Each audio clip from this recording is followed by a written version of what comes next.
Okay, so check this out, social media. First of all, I'm letting my car drive for me, so don't freak out about the fact that I'm doing this while I'm driving. So the car is driving for me. Let me give you this testimony. So I have a friend that I've had as a friend for over 20 years. His name is Craig. Months ago, his brother was in the ICU, and we prayed. We set our faith in agreement for him to be healed and get up out of that ICU, and he did, and he went home. Well, last week, Craig let me know on Thursday morning, or either Tuesday night, either Tuesday night or Wednesday morning, that his brother was back in the ICU. So on today's word, on Wednesday morning of last week, we prayed, and I wanted to pray for his brother.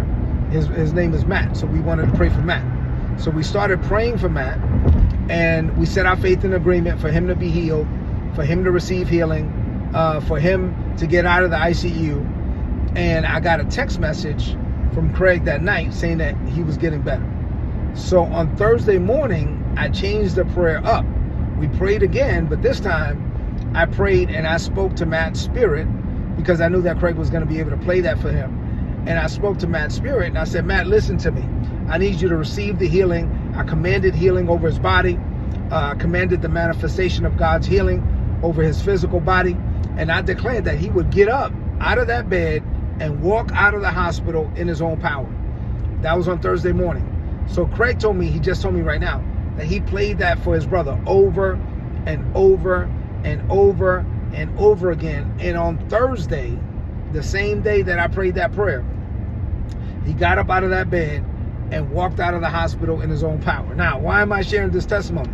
Well, first of all, to glorify God. Second of all, to drive home the point that I was making this morning on today's word. On today's word, I was teaching the fact that while I'm teaching that living under grace and not under the law means that we're not performing and we're delivered from performance-based religion, it doesn't mean that we do nothing. We have to do something. And what is that? Our job is to believe. Our job is to live by faith. For us to exercise faith to receive what God has already provided. That's what we did with Matt. He got up out of that hospital bed. He got up out of the ICU. He received what was already provided for him. Jesus provided healing 2,000 years ago. We set our faith in agreement. He received it. He walked out of there. We are the just, and we're supposed to live by faith.